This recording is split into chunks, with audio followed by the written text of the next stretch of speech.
Hi, friends. This is Robb Ryerse, the political director of Vote Common Good. One of the things that we like to do at Vote Common Good is ask voters to use the common good as their voting criteria. And we have a bit of a parallel to that when it comes to folks that are running for office. We ask them that if they're elected, will they use the common good as their governing criteria? Now, it's not necessarily that we always agree on all the platform issues. It's much more a shared set of values that we're going to recognize that we are trying to take care of each other and not just concerned about ourselves, but concerned about each other. We think that loving your neighbor is something you do when you're in the voting booth. As we encounter candidates for common good all over the country, we get the opportunity to sit down and chat with some of them. And today, we want to bring you one of those conversations where we talk about what it's like to run for office, what candidates want to do once they get into office, and a whole bunch of other stuff along the way. Enjoy this conversation. Congratulations. Congratulations on running, and thanks for running Thank for this you. seat. So here's the crazy thing is the when I first decided to run for office, my grandma's funeral is where I felt that initial pull to do something bigger. And that's when I ended up running against King in 2018. But this time, when the town hall happened, that Joni Ernst says, we're all going to die. That's, I mean, it was pretty significant because I was on my way to a family friend's funeral, and Senator Harkin, who held this seat for a long, long time, was at that funeral, and it felt like a calling. And so it's kind of weird to think that like two funerals have had such a huge impact on my political lives, but here we are. Yeah. Do you think that's because you get a particular sort of sensitivity and openness when you're at a funeral? Is that a JD thing that you're I don't tapping know. into another part of yourself? Should we I do a don't little know, psychological work with you here and have a therapy session? I kind of want to worry. Like, I don't want to go to another funeral because I'm like, oh, geez, what do I have to get myself into next? Yeah, you're going to be running for president if somebody else close to you passes away. Yeah, or it's like it's a life and death kind of thing for you. This this political stuff.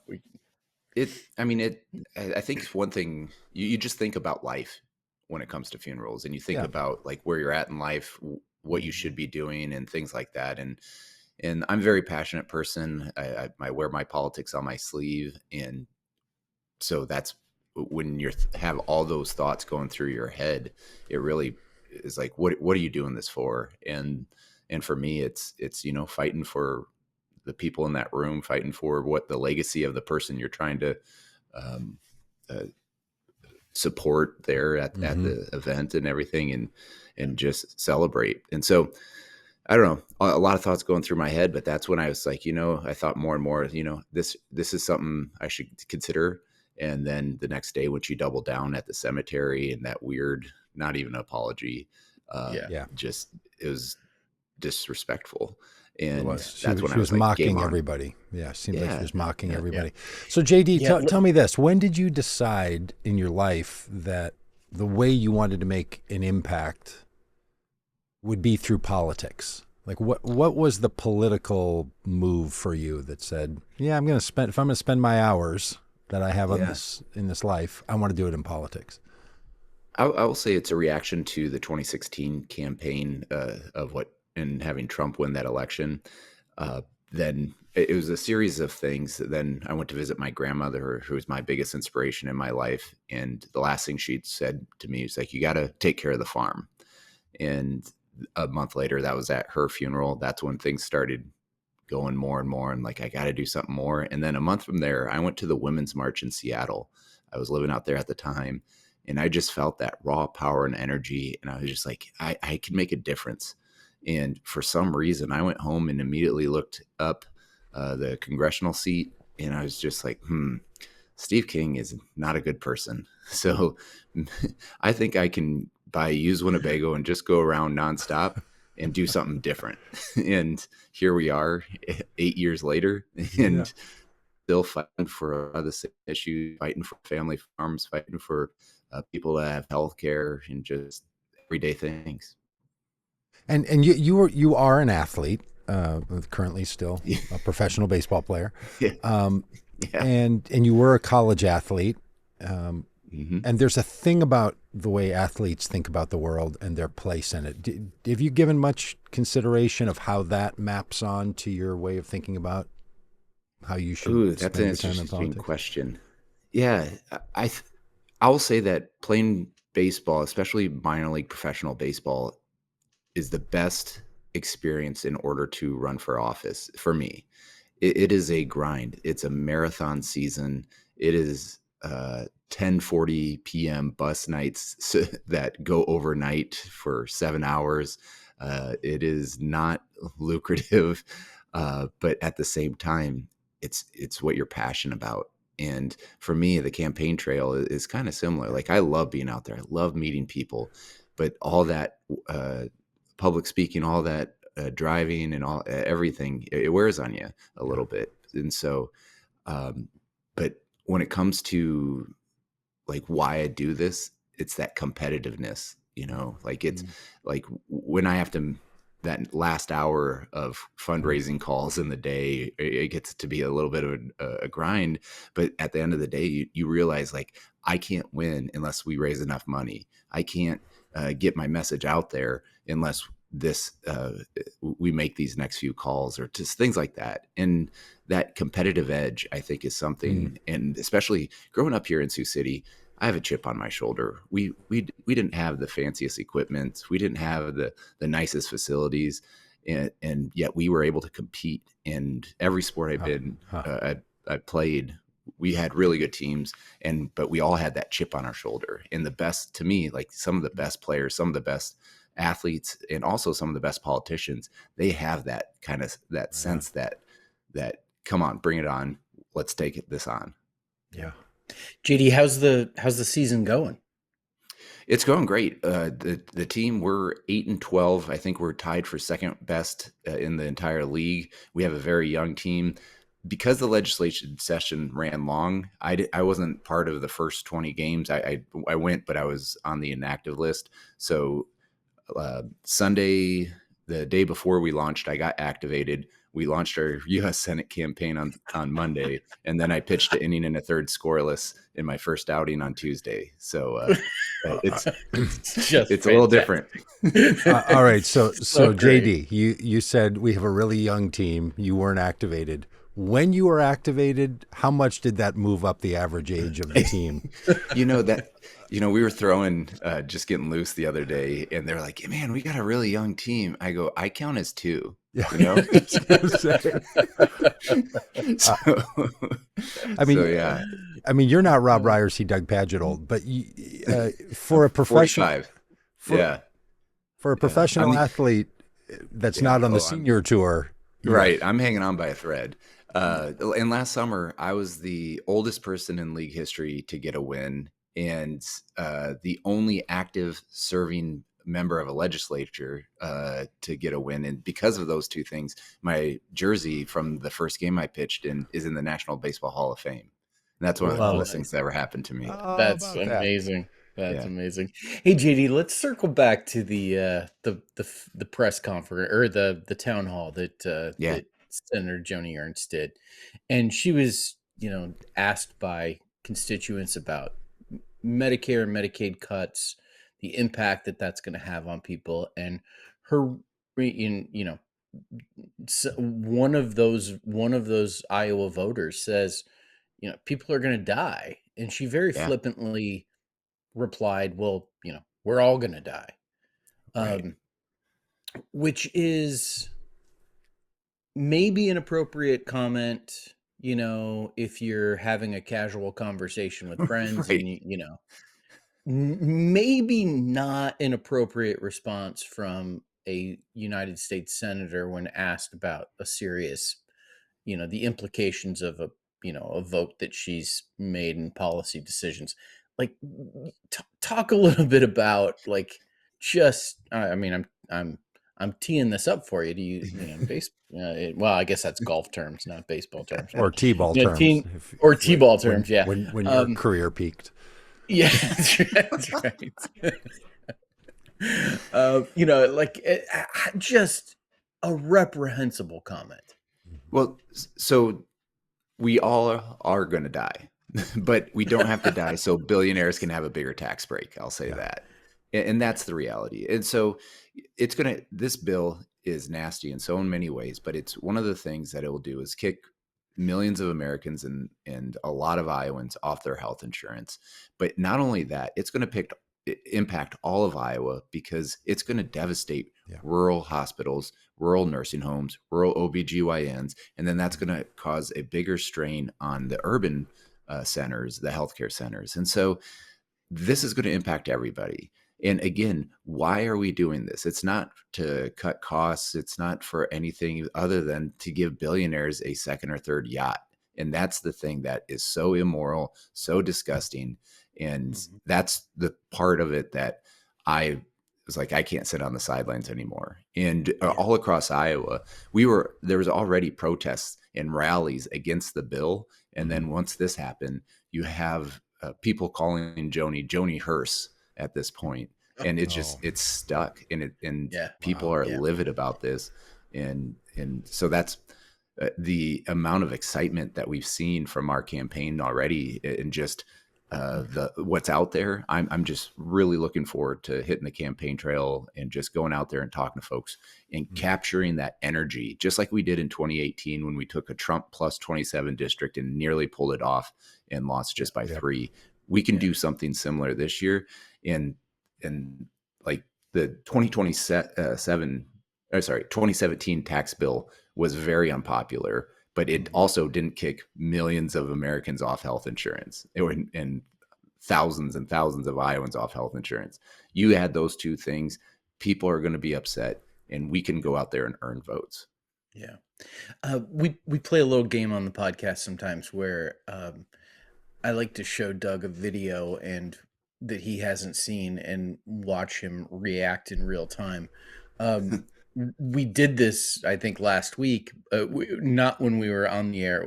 We were chatting after we got done podcasting. And I said, we were talking about Joni Ernst, and I said, have you seen her response, her after the backlash? And he said, no. And so I, downloaded the video real quick and sent it to him and watched him watch it.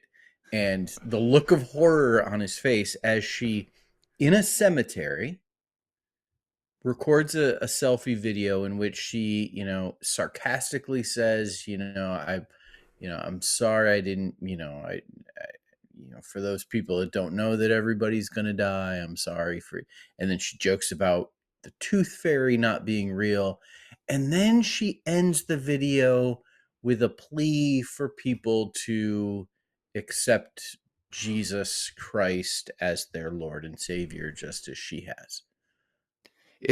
To me, it was disrespectful as an American. It was disrespectful to me as a Christian.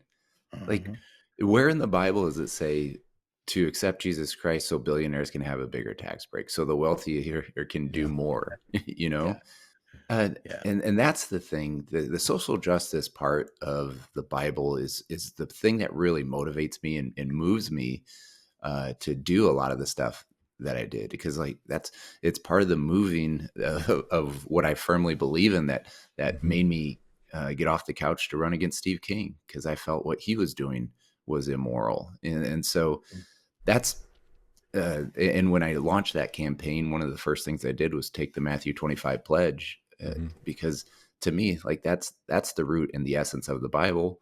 And so that's seeing that video of just was so disrespectful on so many levels. And that's the ultimately, that's what right after that, talked to my team is, hey, what are your thoughts about launching on Monday? And that was not in the books until pretty much that moment. Well, I'm glad you ran. And look, we spend a lot of time in our work helping religious voters understand the difference between a person expressing their own faith or even having their faith motivate them for the policies they support and to make the country the way that they think it ought to be, compared to a Christian nationalist approach where a certain version of Christianity is given extra support, or a certain version of religion is given extra support, or the idea of religion is given an extra support by our government. That's the difference. And the people who founded the country and articulated early on what the role of religion would be were struggling with this. Every generation struggles with it. To watch a sitting senator finish a conversation about policy with the invitation to join her version of the Christian religion. And as a Christian pastor, I take offense just at her sensibilities that her own experience should be universalized. She doesn't want universal health care, but she wants universalized religion. Right? That's right. That is right. If my representative, Ilhan Omar, had put out a video and at the end had said, and I would ask you to follow the teachings of the prophet, Joni Ernst would have lost her proverbial mind and called that some kind of an attack on Christians, some kind of an attack on America's freedoms, and some kind of a hostile takeover of Islam in the United States. Yep.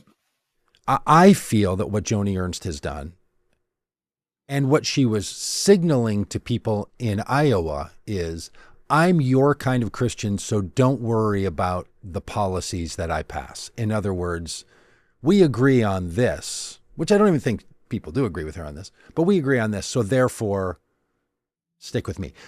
Does any of that match how you felt about any of this? Oh, 100%. And that's like, she does these things to be distracting and to just distract us from the reality of what the impact of this bill is going to do. And so like, that's the Republican game right now. And I think that's one of the things we as candidates have to do is call out the game and say, they're doing this. And like, yeah, they don't mind the bad press, because at the end of the day, they're going to lead in with their punch down politics. And they think that's good enough in Iowa to win an election. And so what we have to do as a candidate and a campaign is call that out and say, no, the reality is this is going to hurt Iowa. This is going to hurt everyday Iowans, our communities, our rural communities especially. And so if we have a choice this election cycle to say no to all this crap that's going on. And the reason why we hate politics is exactly this reason. Yeah. And so many people I'm around are just so frustrated, and just their natural reaction is to tune out. And that's where we as a campaign really have to get out there and say, I understand that you don't want politics in your face every single day. And it's not at the forefront like it is with me. But at the end of the day, like if you want change, we all have to get uncomfortable right now. Yeah. At the federal level, there's only two kinds of candidates that are voted for by the entire state: the president of the United States and the vice president, I guess. Yeah. And then a senator. So you represent the entire state. I mean, this is by design. Every state, as we all know, has two senators, no matter the size of the population, which has ended up meaning that very large states, New York, California, Texas, Florida, have two representatives for the millions and millions of people in those states. And states like Minnesota, where I live, or Arkansas, where Rob lives, and Iowa, where you're going to become the next senator, have smaller populations, still represented by two. So there's more representation for smaller populations at the Senate level. That means that you carry an extra responsibility, it seems to me, as a senator, because you're not only from your state, but you're actually part of this 100-person cadre that is 1/2 of 1/3 of the way our government is set. That's a lot of responsibility. Do you have any thoughts about that, what it means to be a senator in addition to what it means to be a representative from a state like the state of Iowa? No, I think what you were describing is exactly how overwhelming it can be, because the thing that I love about being a state representative is the personal connections you have with your constituents. And the larger of office, it gets a little bit more removed, not by choice, but just by the reality. Right. And so being a representative for the entire state and not just Sioux City is something that, it's as we get on the campaign trail and learn about the needs and different things in each parts of the state and each community. That's part of the things I look forward to, because like what we're seeing here in Sioux City is completely different than a Marshalltown, completely different than a Keokuk, completely different than a Des Moines. And so that's where you just really, I think, become a good listener and understand, like, okay, I didn't understand this, the reason why this is such a big, important thing for this part of the state, until you actually show up and do that. And so that's why I think our style of campaigning is so important. Getting out there to the people, getting that Sioux City Sioux 2.0, that RV, getting out there and just having that grassroots campaign, that'll make me a better senator. Yeah. Mm-hmm. Yeah, JD, you're just getting started with this campaign. You've run for Congress, you've run for and won for the state representative, the state house there in Iowa. What's different about running for the Senate? Like, I always like to ask candidates, like, give us regular people a little window into like what it's like to run for office. Like what's it? I know you're just a couple of weeks into this, but like what would people be surprised about, or what surprised you? What's like, give us a little sense of like what it's actually like to do this thing. Yeah, so a lot of phone calls, whether it's talking for people to try to get their support or for donations or things like that. I'm on the phone all the time. The other thing that people may not anticipate is how many 4th of July events there are in the state of Iowa. And when you're one person in one campaign, you're limited with how many you can get to. And everyone is the most important one. I'll say that. Yeah. But yeah, it's one of those things where the federal experience is helping me a ton. We were pretty much about 40% of the state geographically anyhow. And so the extra 60 is, that's a lot, but at the same time, you just kind of, in my mind, kind of map it out a little bit more. And so what we held 39 county tours at least, and went out to every county in my congressional races. We're going to have to expand that to a 99 county tour. And what used to take, I don't know, probably about a month will now take a month and a half to 2 months type of thing. But it's just scale. But yeah, lots of phone calls. And so like my typical day right now is really weird. So start in the morning here, do a podcast or an interview. Then I have fundraising calls. I have to get to the stadium to get my baseball work in for a little bit. Then I go back and make calls from the dugout for another hour. And then we have our game. And then at night, recap everything and try to figure out what I got to do the next day, and just making sure my head stays on straight. Wow. That's quite a schedule. Hey, any chance you could give us a brief illustration of what a call is when you make a call? People hear this all the time. Can't they hear politicians say, "I'm on the phone, I'm calling." Can you walk us through your script? All right. Give us I want your support and I want your money. Yeah, I don't know. You pick. Right. You pick which one. Okay. So, and just to set this up, do you probably use a tool like Call Time AI or something like that? Like, we have different things we use. We have a texting system, so we send it out and then we get replies, and on the replies, then it goes automatically into my calendar, and then I can call them. So it's pretty efficient. I'll say, but there's all different types of tools that you can use. But for people that might not know, there's tools that will like dial for you. So you're Yep. not just sitting there plugging in the numbers, Yep. and it only like, it only like gives you calls that connect. You're not like like listening to it ring. Yep. So like there's a whole infrastructure system. around this thing. So, but so you send out a text, somebody says, I want to talk to JD, schedule a time, and you call them.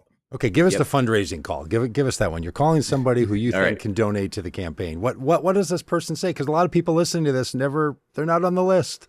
Yeah. So they don't know what a senator's going to say to them. So initially I go, hey, this is a State Representative JD Scholten. I'm running for U.S. Senate here in Iowa against Joni. We are all going to die, Ernst. Are you familiar with the race?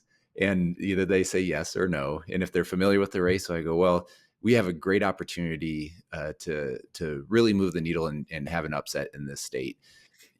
First, when I got in the race, the very next day, they shifted it from a very safe seat to a lean Republican seat. And that was because of our candidacy, and then kind of go from there, ask them a question and see what they're feeling.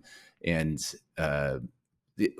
ask them like, what's their interest in politics. I like to get them talking a little bit, so then I can see what I can come back with. And ultimately then it's like, well, listen, we have a huge opportunity in the state of Iowa this year. I know Iowa hasn't been on the map for a while, but what we're seeing in 2026 is pretty special. It's similar to what we saw in 2018 when we took a Trump plus 27 district and moved the needle. I've overperformed the top of the ticket in every single race I've ran. I'm the only person on the Democratic side who's ran for federal office. I'm the only Democrat in 42 counties in Northwest and North Central Iowa.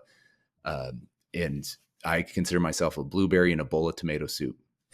And that's what it's. Do they chuckle? Do you often get a chuckle? Do you expect a chuckle at that line, the blueberry in a bowl of tomato soup? I hope so. If I don't, then I'm like, the call's over. Do the ask now, or we got to get off the phone. I did the same thing in my town halls. I've done hundreds of town halls through the years, but when I first started doing them, I like adding some sort of humor in there to see what the crowd's feeling. Yeah. And so like I would always lead with, well, the average person in Congress is 57 years old with a net worth of $1 million. Well, I'm different. I'm 20 years younger and about $1 million short of that average. And, things like that. And if people laugh, then I can kind of go along that way. If they're not, then we get more onto the serious topics and kind of move on there. And so I view like town halls and these fundraising calls, they're a lot like a stand-up comedian. You know your opener, you know your closer, and the way you get from one to there, you have your 3 points in between, but all of the other stuff is kind of just So Rob and I in lots of parts of our sermon. I was going to say, Rob and I like in in parts of our work, we've done similar things. People who can stay healthy doing work like this, anybody that's in any kind of sales calls, you have to sort of enjoy the machinations of it. Like, okay, I know I'm going to say the same thing over and over, but I'm going to make it somehow fun for me or engaging. I'm going to figure this out. Do you have that sense that like, okay, this is the hard part. Maybe this is the athlete part of you. This is the struggle, but I really find a way to make it positive or enjoyable or engaging to do. Absolutely. And I mean, what we're talking about is life and death decisions on policy, and it's very, very heavy stuff. It's impactful in so many ways, but you also are just a human, and I'm going to have to eat breakfast this morning. I'm going to have to, do a lot of things just like everybody else does. Right. And so somewhere in between, that's the kind of, how do you get through the day? And one of the things that I really want to do with our campaign is do something a little bit different. And honestly, I'm inspired by the work that you guys have done when you brought musicians and you brought different speakers, because I think so much like you go to political events and it's like 10 speakers and they're all speaking at you. And like, it gets boring. It's a lot of the same old speeches. And so when I held these rallies, like in March, when people were like, Democrats, do something in Iowa, I was like, you know what? I'm just going to put together these rallies. And I did it at 3 different music venues across the state, one here in Sioux City, one in Des Moines, one in Davenport. And they all started with a local speaker, followed by a musician, followed by a LGBTQ activist, followed by a union activist, a second musician, and then I would follow up. And they were fantastic. People walked away just feeling inspired. Yes. And we had people who never have been to a political event before show up. I had people who said, "Oh my goodness, thank you for doing this because my dog is tired of me yelling at the TV." Great line. We just needed an outlet. Yeah. Well, wonderful. Well, if you're up for it, we'd love to come do our little dog and pony show with you again too. Oh my goodness, I would love that. All right. Hey, JD, so people heard your fundraising script. Yeah. If they're feeling inspired, how can they find you? How can they be a part of the campaign? How can they make sure that as we like to say, Joni Ernst takes her dim little light back back to Iowa and gets out of DC? Yeah. So I view this so much as the best advice I've ever received was from a Native American activist, a family friend. He said, JD, you have to get uncomfortable if you want change. And once you get uncomfortable, you have to get others uncomfortable. And so I will be living out of an RV for the next year and a half, trying to get uncomfortable or being uncomfortable and trying to get others uncomfortable all across Iowa. So if you want to follow us, you can go to ScholtenForIowa.com. That's SCHOLTENFORIOWA.com. And then on social media, we'll be documenting this whole journey too. And you can find all the socials on our website, ScholtenForIowa.com. When does the big rig start rolling with you in it? We have to fundraise right now, and then it'll hit the road right when baseball season ends. So, which is September, October-ish. Yeah, October for you. Championship baseball goes through October. Well, we got to make the playoffs, so it's going well so far. But knock on wood. Yeah. All right, JD, thank you. Yeah, and we'll have the opportunity to share woes of RV ownership stories. Yes. Start talking right now and talk. I want to get the inside scoop. Yeah, we'll tell you about the time we were in Des Moines and it was 20 below and the whole thing was frozen up because we were supposed to do something and we couldn't get there because the RV froze. Yes, because it was 25 below zero. It was wonderful. Yep. But she's alive and running again, and we're going to run her down the road and bring her up to you. JD, thank you so much. Oh my goodness, thank you guys. So good to see you guys, and look forward to seeing you in person soon.